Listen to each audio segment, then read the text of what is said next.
Hello student, this side Muslima Aslam. This is lecture of discrete mathematics. Today we will be study about total ordering relation और linear order chain. ठीक है, तो आपको ये पढ़ाने से पहले हम प्रीवियस लेक्चर की बात कर लेते हैं। प्रीवियस लेक्चर में हमारी यूनिट 3 स्टार्ट हुई थी। यूनिट 3 में आपने क्या देखा था? Partial order set and lattice. ठीक है, उसे पार्शियल ऑर्डर सेट भी बोल सकते हैं और लैटिस भी बोल सकते हैं। ठीक है, तो उसको पोस्ट सेट भी कहते हैं। पोस्ट सेट की जो आपकी कंडीशन थी वो क्या सेटिस्फाई करता था?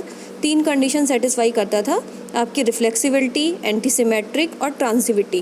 तो रिफ्लेक्सिविटी का मतलब क्या था कि आपका कोई भी एलिमेंट, मतलब कोई भी एलिमेंट हर एलिमेंट से, मतलब वो अपने खुद एलिमेंट से रिलेट करे। कोई भी एलिमेंट है वो अपने खुद के एलिमेंट से रिलेट करे तो उसको वो रिलेशन दिखाए, तो उसको क्या बोलता था? रिफ्लेक्सिबिलिटी। कोई भी खुद, जैसे ए है वो ए से रिलेशन दिखाए, बी है बी से रिलेशन दिखाए, और 1 है 1 से रिलेशन, जैसे 1 है 1 से रिलेशन दिखाए, 2 है 2 से रिलेशन दिखाए। तो इस टाइप की जो रिलेशन होती थी उसको हम बोलते थे रिफ्लेक्सिबिलिटी। इसको हम ट्राइंगल भी बोलते हैं। ठीक है, ट्राइंगल मतलब ये डायगनली इसको बोल सकते हैं। डायगनली रिफ्लेक्सिबिलिटी को डायगनली भी बोल सकते हैं प्रॉपर्टी। ठीक है, तो ये रिफ्लेक्सिबिलिटी का काम था। और दूसरी हमारी प्रॉपर्टी थी एंटीसिमेट्रिक। एंटीसिमेट्रिक में क्या होता था कि आपका जो है ए बिलोंग करना चाहिए आपका बी को, बी बिलोंग करना चाहिए ए को। अगर आपका दोनों कंडीशन एक साथ हैं, ए बी के साथ है, बी ए के साथ है, तो वो आपका रिफ्लेक्सिबिलिटी नहीं होगा, क्योंकि ए इज इक्वल टू बी है। ठीक है, इस कंडीशन में आपका क्या होगा? वो एंटीसिमेट्रिक आपका नहीं होगा। थर्ड था आपका ट्रांसिविटी। ट्रांसिविटी में आपका क्या चेक करते थे? आप चेक करते थे अगर कोई भी रिलेशन बन रहा है, उस रिलेशन में आप ए को बी के साथ देख रहे हो, बी को सी के साथ देख रहे हो, उसी रिलेशन में अगर ए सी के साथ है तभी वो आपका क्या कहलाएगा? ट्रांसिविटी। अदरवाइज़ वो ऐसी कंडीशन है ही नहीं और वो चेक कर ही नहीं रहा है, तो फिर वो आपका क्या कहलाएगा? वो आपका ट्रांसिविटी नहीं कहलाएगा। ठीक है, बस ये 3 चीज़ें उसकी याद रखनी है रिफ्लेक्सिबिलिटी, एंटीसिमेट्रिक और ट्रांसिविटी में। तो ये आपका क्या कहलाता था? Post set. इसको समझाने के लिए मैंने आपको इतनी बड़ी वीडियो भेजी 2 पार्ट में। उसका एग्जाम्पल बताया कि ये एग्जाम्पल के थ्रू मैंने आपको समझाया कैसे हो सकता है, कैसे नहीं हो सकता। ठीक है, तो आई होप आपको वो अच्छे से समझ आ गई होगी। 3rd यूनिट का जो मैंने पोस्ट सेट बताया था आपको समझ आ गया होगा। आज हम इसके न्यूमेरिकल देखेंगे। ठीक है, इसकी छोटी सी ये डेफिनेशन भी देख लेते हैं। इसकी डेफिनेशन क्या है? टोटल ऑर्डरिंग रिलेशन और इसको लीनियर ऑर्डर भी बोल सकते हैं और चेन भी बोल सकते हैं। ये डेफिनेशन आ सकती है। ये आ सकती है पार्शियल ऑर्डर रिलेशन और लीनियर ऑर्डर और चेन, इसके नाम से आपकी डेफिनेशन आ सकती है। तो इसकी डेफिनेशन कुछ नहीं है, वही बात है जो आपको मैंने पोस्ट सेट में बताई थी। अ रिलेशन आर, कोई भी रिलेशन है आर ही तो आप देखते हो, ऑन ए सेट ए, कोई भी सेट है ए, उसका रिलेशन तो चेक करते हो हमारे पास। जैसे मैंने आपको एग्जांपल में बताया था, रिफ्लेक्सिबिलिटी में, एंटीसिमेट्रिक में, ट्रांसिविटी में बताया था कि कोई भी सेट है ए लिया था हमने, तो उसके अंदर 1 2 3, उन 1 2 3 से तो हमने रिलेशन बनाए थे, R1 R2 R3, तो वही चेक करते थे ना हम लोग। तो उसी को बोलते हैं a relation R on a set A. ये उसी की बात कर रहा है। Is set to be a total ordering relation. जो वो पूरा प्रोसेस है, उस जो सेट का ए सेट से हमारे जो रिलेशन बनते हैं, उस प्रोसेस को आप क्या बोलते हो? Total ordering relation. If the relation R is, तो उसमें हम चेक क्या करते हैं? जो रिलेशन आते हैं उसमें चेक हम क्या करते हैं? Reflexivity, antisymmetric and transitivity and satisfy the following relation. कितनी ईजी डेफिनेशन थी कि कुछ नहीं करना है, हमें एक जो सेट दे रखा होता है, उस सेट से जो रिलेशन बनते हैं उसको हम बोलते हैं total ordering relation. If the relation, कब हमारी वो रिलेशन सेटिस्फाई करेंगे? जब हमारी प्रॉपर्टी सेटिस्फाई होनी चाहिए, कंडीशन सेटिस्फाई होनी चाहिए। कौन कौन सी कंडीशन सेटिस्फाई होनी चाहिए? रिफ्लेक्सिविटी की, एंटीसिमेट्रिक की एंड ट्रांसिविटी की। ठीक है, बस ये इसकी छोटी सी डेफिनेशन थी। अब हम इसके एग्जाम्पल देख लेते हैं। देखिए एग्जाम्पल 1 में मैंने क्या ले रखा है, ये बस आपको ऐसे ही एग्जाम्पल बनाते हैं। जैसे ले रखा है द सेट एस, जैसे वहाँ सेट ए था पोस्ट सेट में, अब यहाँ सेट एस दे रखा है पोस्ट सेट में। S on any collection of set, ये किसी भी सेट का एस हमें दे रखा है, इसके अंदर कोई भी कलेक्शन आ सकते हैं, कोई भी एलिमेंट्स आ सकते हैं। The relation subset read as, अब हमें ये रिलेशन सबसेट, इसके जो सबसेट बनते हैं वो रिलेशन से ही तो बनते हैं। मैंने लिख तो दिया the relation subset read as is subset of partial order of S. इसने अब पार्शियल ऑर्डर का नाम ले लिया है, तो इसका मतलब ये पोस्ट सेट से हमें करना है। तो हमें पोस्ट सेट में हमारे दिमाग में फ़ौरन से आ जाएगा कि पोस्ट सेट में हमारे पास क्या होती है? 3 कंडीशन होती हैं, 3 सेटिस्फाई कंडीशन करता है। तो हम सीधे लिखना स्टार्ट कर देंगे द सेट एस, क्योंकि इसने एस का नाम ले लिया है, तो द सेट एस इज़ पोसेट, हमें पता है ये पोसेट है क्योंकि इसने बोल दिया कि पार्शियल ऑर्डर में हमें करना है। Poset if it satisfy the following condition. अब इसकी कंडीशन कौन सी होती है ये भी हमारे दिमाग में आ गया। अब सबसे पहले हम लिख देंगे कौन सी कंडीशन होती है, रिफ्लेक्सिविटी वाली। तो रिफ्लेक्सिविटी लिखोगे, फिर ट्रांजिविटी लिखोगे, फिर एंटीसिमेट्रिक लिखोगे। तो अब हमारे दिमाग में आएगा कि रिफ्लेक्सिविटी का काम क्या होता था। रिफ्लेक्सिविटी क्या करती थी, खुद का एलिमेंट खुद से चेक करती थी और वो खुद का रिलेशन चेक करती थी वो। तो हम क्या करेंगे, कोई भी ए सेट है या जो एस के अंदर है तो एस के अंदर कोई सेट होगा, ए सेट है वो ए का वो कर रहा है क्योंकि जो एस है वो पो सेट है हमारा, ठीक है। तो जो ए सेट है वो खुद ए से बिलोंग करना चाहिए, तो मैंने लिख दिया ए सबसेट ऑफ ए, क्योंकि ऐसे भी लिख सकते हो ए खुद का ए में हो फॉर ऑल, और जो ए बिलोंग करना चाहिए एस को। तो ये किस में होगी, रिफ्लेक्सिविटी की कंडीशन हो गई, ठीक है। दूसरी लिखेंगे ट्रांजिविटी क्या कहता है, मैंने ट्रांजिविटी बोलता है कि 3 एलिमेंट्स होने चाहिए, ठीक है, वो बिलोंग करने चाहिए पोसेट को। पोसेट आपका यहाँ क्या है, एस। तो 3 एलिमेंट्स आपके क्या क्या हो गए, 3 एलिमेंट के जो सेट है मैंने जब ए बी से चेक करा था तो यहाँ ए बी सी होगा। तो क्या कहता है कि ए बिलोंग करना चाहिए बी को, बी बिलोंग करना चाहिए सी को, और सी जो सी है ए सी, जो आपका ए सी होगा वो ए बिलोंग करना चाहिए सी को। तो ये वाली कंडीशन किसकी होती थी, ट्रांजिविटी की। तो मतलब कोई भी आपका रिलेशन बन के आए उसमें ए जो है ए सबसेट होना चाहिए बी का, बी सबसेट होना चाहिए सी का, और ए सबसेट होना चाहिए सी का।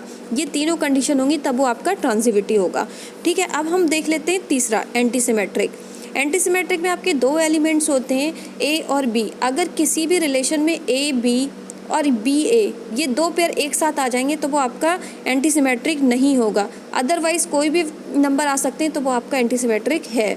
तो जैसे ए सबसेट होगा बी का या बी सबसेट होगा ए का, A and A is equal to B, आपकी ये कंडीशन किसकी होती है, एंटीसिमेट्रिक की। बस ये छोटा सा क्वेश्चन था, हमें पोसेट देखना था और ये 3 कंडीशन उसकी लिख दी। ये आपका क्या हो गया, ये आपका एक एग्जाम्पल हो गया, एग्जाम्पल 1। ऐसे ही मैंने इस पर एक एग्जाम्पल 2 ले रखा है। एग्जाम्पल 2 देखिए, कुछ ज़्यादा इसको कुछ करने की ज़रूरत नहीं है, बस आपको जैसे एग्जाम्पल में दे रखा है वैसे ही आप काम करते रहिए, ठीक है। सेट एस, मैंने अब एग्जाम्पल 2 देखिए, मैंने सेट ले रखा है एस। अब इसने सेट एस की बात करी है और एस में आपके एक एलिमेंट है ए बी सी। अब इसने आपको दे रखे हैं, वहाँ कुछ दिया नहीं था, अब इसने आपको क्या कर रखा है, एलिमेंट दे रखे हैं A B C together with the relation of set, ठीक है। Set S is a partial order N. अब इसने लिखा है पी ऑफ एस, मतलब जो है ये है partial order of set S, ये आपका पार्शियल ऑर्डर है where P of S is power set of S. अब एस के आपको सबसे पहले क्या करना है, पावर सेट बनाना है। पावर सेट को तो आपको फ़ौरन आपके दिमाग में आ जाता है कि कोई भी सेट होता है उसके अंदर जितने एलिमेंट्स होते हैं उसकी कार्डिनलिटी चेक करनी होती है। अब आपके पास यहाँ सेट था एस, एस के अंदर कितने एलिमेंट्स हैं, ए बी सी, कार्डिनलिटी क्या हुई, ए बी सी 3 एलिमेंट्स हैं तो 3 कार्डिनलिटी हुई इसकी। तो 2 की पावर 3 इज इक्वल टू 8, ठीक है। तो आपको कितने पेयर्स बनेंगे, पावर सेट एस के कितने पेयर्स बनेंगे, पी ऑफ एस आपके 8 पेयर्स बनेंगे, 8 पेयर बनेंगे। 8 पेयर बनाने के लिए सबसे पहले आपको नल 5 लेना पड़ता है। ए का सिंगल बन सकता है, बी का सिंगल बन सकता है, सी का सिंगल बन सकता है, ठीक है। फिर ए का बी के साथ बन सकता है, बी का सी के साथ बन सकता है, ए का सी के साथ बन सकता है, ठीक है। तो ए का बी के साथ बना, बी का सी के साथ बना, ए का सी के साथ बना, और एक क्या बन सकता है, एक तीनों का बन सकता है, ए बी सी। तो ये देखिए आप गिनोगे तो ये आपके 8 होंगे, 1 2 3 4 5 6 7 8। तो ये आपके 8 पेयर बनेंगे। जो 3 मतलब एस का जो सेट दे रखा था उसका पावर सेट आपका कितने बनेंगे, 8। तो देन पी ऑफ एस, अब यहाँ पे अब इसकी प्रॉपर्टी लगा तो बस जैसे ऊपर काम किया था, क्योंकि इसने बस एक नई चीज़ जोड़ दी थी, इसका पावर सेट आपको चेक करना है तो आपने इसका पावर सेट बना दिया था, ठीक है। पावर सेट आपने बना दिया, अब कुछ नहीं करना है, बस डायरेक्ट आपको इसकी प्रॉपर्टीज़ लिख देनी है। आपको ये पता चल गया यहाँ जो पी ऑफ एस है वो आपका पार्शियल ऑर्डर रिलेशन है, ठीक है। तो हमने इसको लिख दिया, then P of S is a partial order relation और poset it satisfy the following condition.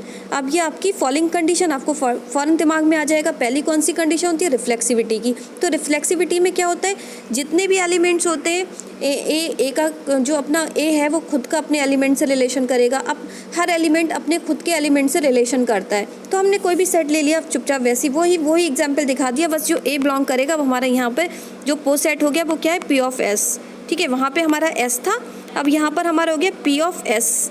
तो A subset of A for all, ये फॉर ऑल का सिंबल होता है, उल्टा ए जो मैं बोल रही हूँ ये फॉर ऑल का सिंबल होता है। ए बिलोंग करेगा पी ऑफ एस को, ठीक है। अब दूसरी सेटिस्फाई, ये आपकी कंडीशन कौन सी सेटिस्फाई होगी, रिफ्लेक्सिविटी की।